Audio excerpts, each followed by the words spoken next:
Bonjour les enfants, c'est la Moa Rivka et j'aimerais vous raconter une histoire de Pessah très jolie. La petite poule rousse et la matzah de Pessah. Pessah arrivé, la petite poule rousse pouvait sentir le changement de saison entre ses serres. Elle pouvait le voir sur son calendrier et elle pouvait sentir le printemps arriver. « Aïe, Gewalt !» se dit-elle, « ce sera bientôt Pessah et je dois avoir une matzah pour le seder. » Et ça commence avec un peu de blé.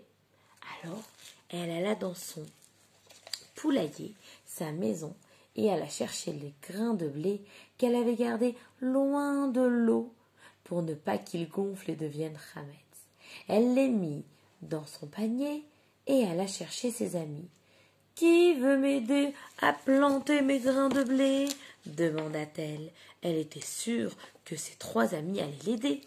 « Pas moi, dit le mouton. »« Désolé, cocotte, dit le cheval. »« Ha, ha, ha, rigola le chien.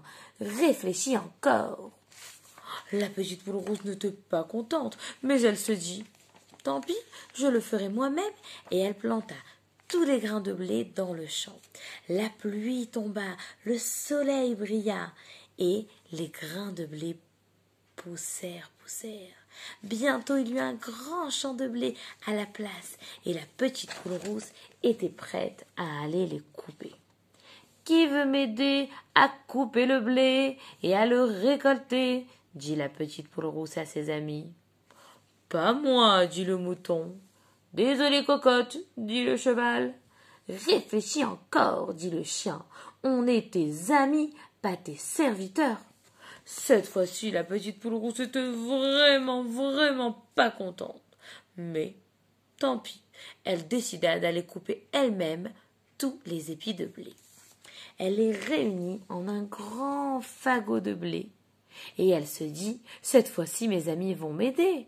Qui veut m'aider à apporter le gros fagot de blé jusqu'au moulin pour l'écraser et en faire de la farine? Pas moi, dit le mouton. Désolé, cocotte, dit le cheval. Réfléchis encore, dit le chien. Tu vois pas qu'on se repose? Ah, quelle méchanceté, pensa la petite poule rousse. Mais tant pis, elle allait y aller toute seule. Elle alla jusqu'au moulin et apporta tous ses grains de blé dans un moulin spécial de Pessah.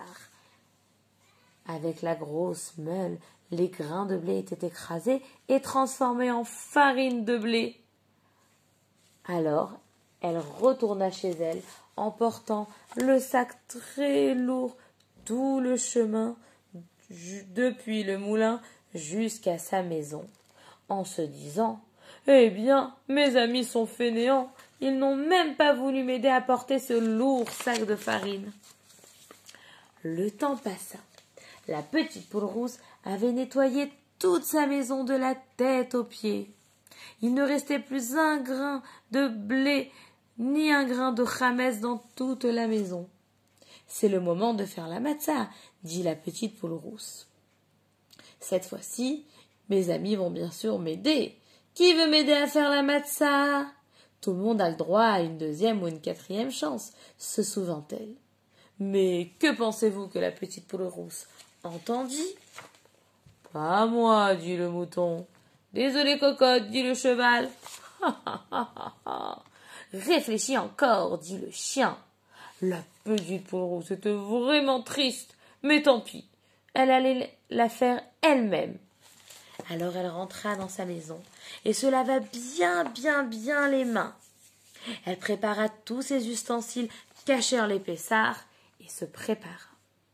Elle mit d'abord son horloge, son timer sur 18 minutes, parce que d'après la loi juive, la matzah doit être faite en moins de 18 minutes, sinon elle gonfle et elle est chametz. Ensuite, vite, elle mélangea la farine et l'eau. Vite, elle pétrit la pâte. Vite, elle étala la pâte. Vite, elle perça la pâte avec sa fourchette. Et vite, elle enfourna sa belle matzah au four. Ding! La matzah était prête, pile à temps pour les 18 minutes. Alors elle continua à préparer son seder. Elle prépara les noix, les pommes pour faire le charosset, les œufs, le zroa, l'os et tout le repas. Elle dressa une très belle table du seder avec une agada à chaque place, un kos, le kos d'Eliawanavi, la kara du seder et même les bougies.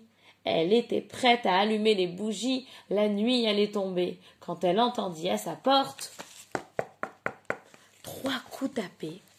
Elle alla ouvrir la porte. Qui se tenait devant la porte? Ses 3 amis.